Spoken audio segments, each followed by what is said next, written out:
The following program may have harsh or offensive language and may include some vulgarity. It may not be suitable for some audiences. On second thought, it will absolutely include harsh and offensive language and is definitely not suitable for the sensitive. Proceed with caution. Yo, that's my ode to hood New York dudes. Yo, what's good? Welcome to That Girl Said. It's me, Marlo J. You can follow me on any social media at Marlo J. That includes IG, Snapchat, Facebook, Twitter. It's been a crazy week. It's been a crazy week. Everybody's going Powerball crazy. Did you go out and get tickets? I know I did. I figured it'd be lucky if I went to the liquor store I went to growing up in Compton. My homeboy was like, nobody even win no tickets from Compton. And I was like, so what? I'd be the first. I figured it'd be good luck, you know? I went in there. It's like everybody sitting in the parking lot. It's like I went back to 1980. Like all the dudes sitting in the parking lot on their cars. And it's just, it's an actual liquor store. But dudes are just sitting outside on their cars, just chilling. Middle of the day. We ain't got shit to do. We just gonna look and blink right here. I was just like, okay. You know, you hear all the, what's up, beautiful? Hey, gorgeous. You know, guys use words when they're approaching a woman that they don't use any other time in their life. When else do you hear a hood dude say gorgeous? Unless he's trying to holler. First time he talks to you, it's usually, what's up, gorgeous? You don't hear him say it again ever. But anyway, yeah, I got my Powerball tickets from Compton. Yeah, I didn't win. Just like most of you. Hey, high five, long distance. Yeah, we didn't win. Whatever. God knew not to give me $1.5 billion because, listen, you know what I'm going to do. I'm going to act brand new. I'm not going to be able to be a normal person. I'm going to be very abnormal. Yep. People going to be like, she changed. I'll be like, you damn straight. I did. Sure did. No longer Marlo. As a matter of fact, call me M Money. Call me M Money. Exactly. No, do not. Nope. Mm-mm. Yeah. So God knew not to give me, $1.5 billion. What? That'd be stupid. Do some real ignorant shit. Like, I want it all in cash. I want to cash my check. I want to cash my big ass check. Taking my big ass check to Wells Fargo. I want to cash this. Yes. Yep. I want it all in 20s and the ones. Yep. Go to Ace of Diamonds tomorrow and just shit on these bitches. It's just stupid shit. But yeah, so I didn't win. Yeah, I know you didn't either. It's okay. We'll be all right. Yeah, my homeboy was like, You going to Compton to get your Powerball tickets? Which one you going to? And I said, I'm going by where I grew up. In Lodge Central by the airport. And he was like, the airport? Compton has an airport? Yes. Compton has an airport. Yes, it does. Rumor has it that it's a drug trafficking location because you never see any flights in and out of it. But yeah, they absolutely, and I remember growing up, they used to have like a annual air show, but I think it was just like a plane show because the flights never went up and the airplanes were never in the sky. I don't remember any flights going or coming from Compton Airport. I saw on the news recently that there was a flight that left from the Compton Airport, but it crashed like 10 blocks away. It was somebody that was trying to joyride an airplane, but didn't check to see if it had gas. Some young dude, I guess he just learned how to fly, and he was like, I'm going to take one of these flights real quick. Let me just circle the block real quick. Shit on these niggas. But yeah, he flew out of the Compton airport, took off, fell out of the sky. No gas.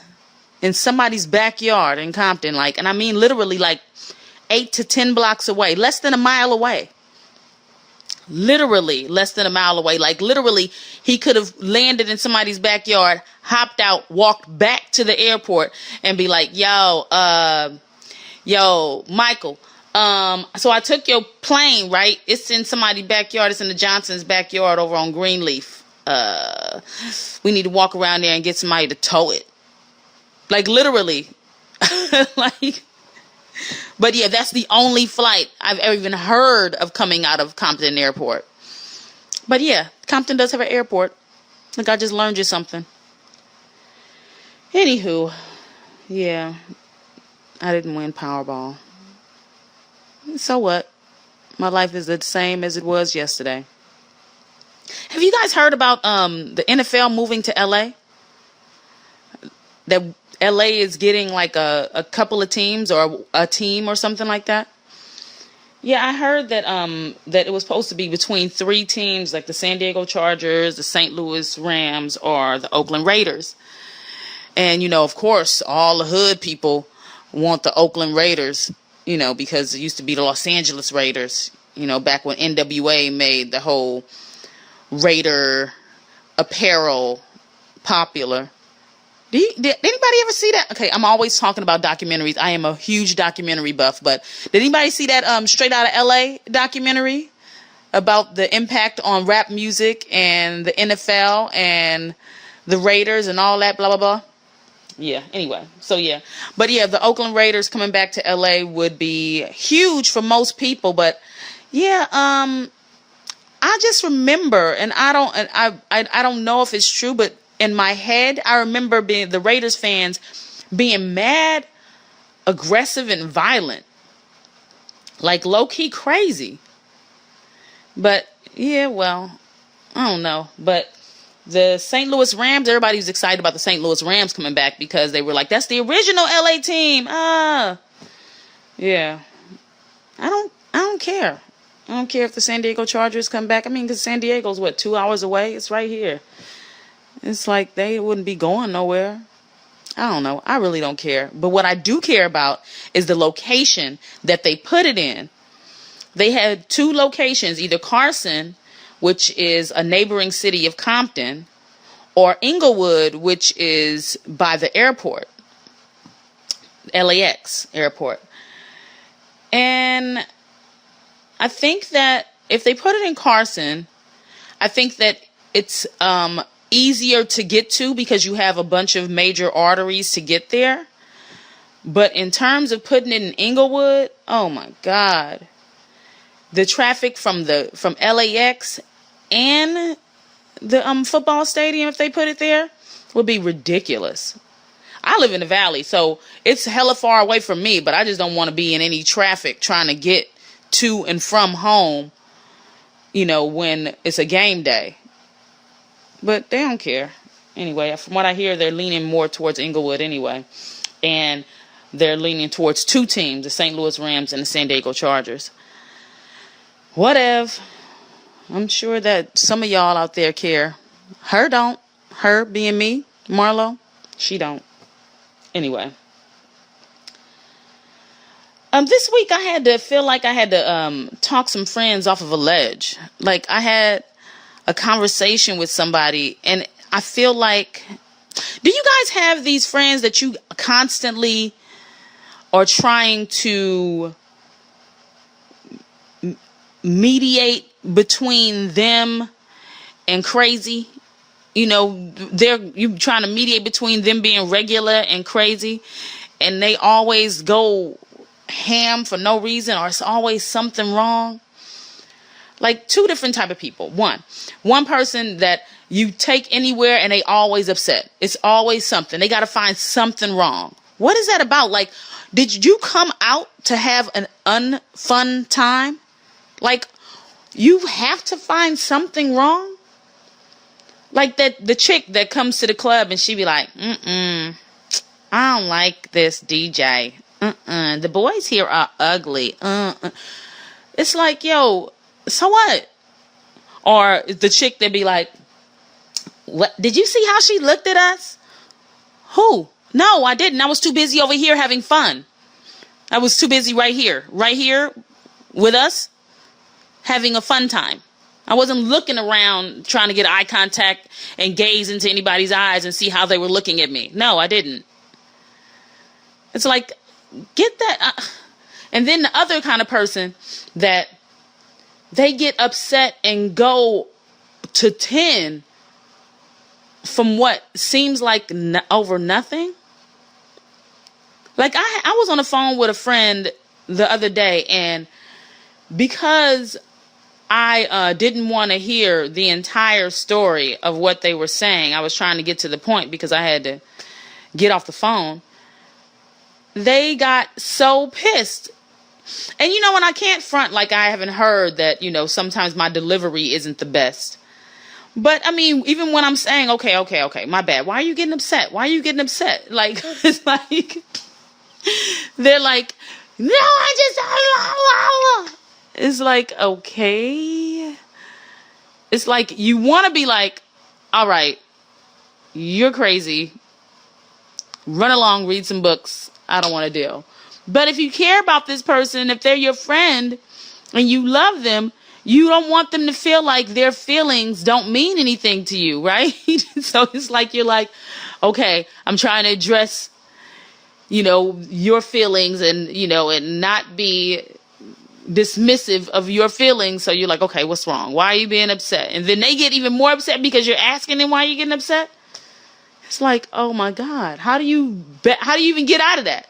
How do you get out of that? Now they're pissed because you cut them off and didn't want to hear the whole fucking story. But how do you go backwards? I don't know where to go from there. He's like, eh. Listen, I pride myself in trying to be a good communicator, especially a communication of my feelings. But when you're trying to be a good communicator of your feelings, how do you do that with people that are not a good communicator of their feelings? How do you do that? Help, guys. Like, I don't know. But, you know, I mean, it's one thing. I can deal with it when it's like, you know, a girlfriend. But just think of that if that was your spouse. If that was your spouse and they weren't a good communicator, or they were one of the people that's always upset, or one of the people that fly off the hinges, you know, at the drop of a dime, how do you deal with that? I feel like, okay, so since I'm a heterosexual woman, dealing with men, if that was me dealing with a man that I was, you know, in a relationship with, that would feel really crazy. Because you think of that as more of a female trait, right? You know, being hypersensitive or hyper emotional and getting super upset or getting your feelings hurt really easily. You think of that as a very feminine trait, right? So if that was a relationship that I was in, if I was having that interaction with a guy that I was dating, I would probably be very turned off, considering I like men. And that seems very feminine to me. You know what? It would not make me want to have sex with you. It would probably turn me off of sex with you. Because, you know, I'm attracted physically to men that look tough and big, and not big in the sense of like large, but strong. That's what I mean. Strong. The men that look strong. And I feel like that I'm attracted to men that exude strength in, you know, their communication. So not only physically strong, but are mentally, and they're mentally strong, because I'm a very sensitive person. We both can't be sensitive. I need somebody to balance me out. You got to talk me off of a ledge. I'm super sensitive. And I don't mind you being passionate, but if we're both super sensitive, then what? Both our feelings gonna be hurt, and we're gonna be sitting there a hurt ass couple. That's horrible. That's horrible. So then who Who talks who off the ledge? You know what I mean? Like, I can't be, if I feel like I have to be the tough one to talk you off the ledge and mitigate our relationship communication and, come on, baby, no, don't be upset. I'm so sorry. I'm sorry. Did I make you upset? If I have to be that person, I feel very masculine. If I feel masculine, then I'm not feeling in your company or with you. I'm not feeling very feminine, which doesn't make me want to be more submissive and fall into your arms and be taken by you, figuratively and literally. I want a man that is a man's man that says, I see something wrong and I'm going to take care of it. I'm going to handle it. You know what I mean? Not me being that with you all the time, but you not being that with me. Do you get what I'm saying? What if that is the reason for no sex in relationships? Like, people, like, I heard men complain about, oh man, age old theory that once you get married, there's no sex. What if when you get married, the roles blur? That's why women don't want to have sex with you no more. Because you are no longer the take control, take charge man that you were when they first got with you. Maybe you got relaxed and decide, yeah, I've got her and we're married now. Yeah. So I don't have to do all the things that I did to woo her and to get her because I got her. And now she's feeling like I'm not attracted to you anymore because you are not the man that I married. And the man, quote unquote, I'm using finger quotes here, quote unquote, in doing the manly things you did before that actually made her wet for you or made her want you. Yeah, because if you are becoming more of the passive party in this relationship and you're not taking a leadership role, then yeah, she might not be attracted to you unless she likes women. Because now you're taking a more feminine role in this relationship. Think about that, guys. Take some responsibility. I'm just saying. Who would want to do that? I wouldn't, because I'm not a lesbian. How about that? Yeah. Anyway. Yeah. That brings me to the word of the day. The word of the day is burgeon. Burgeon. Burgeon. It means to grow or develop. Flourish. So how about burgeon, y'all? Men, women, children. How about you need to burgeon? How about that? Take responsibility for your actions and get the hell out of here. Have you guys went to my website yet? Thatgirlsaid.com? Yes. Up there you can click on different links and it'll take you to my cheerleading page where I coach my girls and some videos of them doing routines and stuff. Or it'll take you to Black Girl Bucket List, which is a web series that I have. Or it'll take you to the links to this show, That Girl Said, on my podcast. If you haven't already downloaded it on iTunes. So check out thatgirlsaid.com. And like I said, you can always follow me on all social media at That Girl I'm a Liar. You can follow me on all social media at Marlo J. MarloJaye. Hey, follow me. I follow back sometimes. Unless you're one of those people that do too much. If you like putting up a gang of flyers and shit. Nah, I understand if you're a promoter, but I don't need you to put up 15 flyers back to back. I got it. I got it already. All right? Stop it. And you know, I have a feeling, I feel a certain way about men that are heavy on social media. Like, what's that about? Like, what? I feel like I have a healthy relationship with social media. I post, I comment, I like.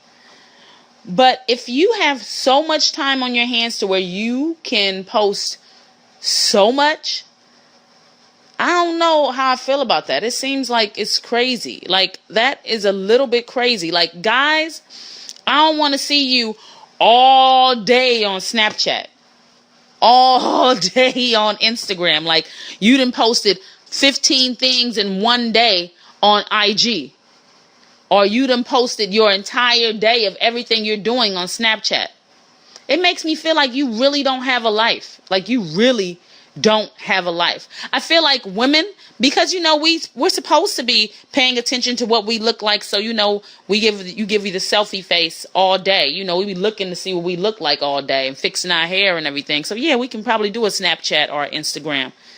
But guys, I don't expect you to be doing no massive Snapchatting, massive IG posts, and crazy forward links on Facebook. Like, really? What are you doing? You don't have no job? Like, what are you doing? Shit. Get off of social media. And, and I kind of expect, I don't have a problem with, gay guys to do it. And I hope this doesn't come off offensive, but sometimes I offend without intend to offend. So I apologize in advance if this offends anybody. But gay guys, I expect y'all, because y'all kind of like me. Y'all kind of like us. You know what I mean? Y'all care about what y'all look like. You care about your weight. You care about your eyebrows. So I don't mind y'all, but the other dudes, like straight dudes, if you're straight, I don't expect you to be on social media all damn day. That's just whack. You look fucking crazy. And I don't like it. Okay, lastly, I be ranting, don't I? But I don't care. Lastly, I have an item that I'm going to feature at the end of every podcast. And this one is... my featured item is the Nivea In Shower Lotion. So I'm one of those people that usually I only lotion parts of my body that will be seen. So, so every other part probably be like hella gray and cracking. But because I'm in the mode to where I'm starting to think about the elasticity of my skin, and if I ever have children or get pregnant, that, I don't want to have crazy stretch marks. And so I'm working on the elasticity of my skin. So I feel like I need to moisturize more. And I started using this Nivea In Shower Body Lotion. And when I tell you, it is amazing. So it professes to keep your body moisturized for 24 hours, right? And it works, y'all. It absolutely works. So you shower as normal, you clean yourself as normal, and then you put on, you put the shower lotion all on everywhere, and then you rinse it off, and then you get out the shower and you dry yourself. And it actually works, you guys. I'm all in. Since I've started using it about, I want to say like 9 months ago, I have not stopped. It's like it's the re-up. And the crazy thing is that the bottle that I buy, it lasts me like 3 months. Like literally 3 months. One bottle every day. 3 months. I'm just saying. It's the best thing ever. Nivea In Shower Lotion. Check it out, guys. Well, that does it for me. I hope I left you better than I found you. And don't forget to follow me on social media at Marlo J, and check out thatgirlsaid.com for all the latest stuff that's going on with Marlo. Yes. And yes. Oh, and if there's any events that's going on in your city that you want to highlight or whatever, let me know, and I'll pop it into my thatgirlsaid.com / where to go, what to do. All right. Talk to you soon. Next week. Same bat time, same bat channel. All right. Thank you for joining me on That Girl Said.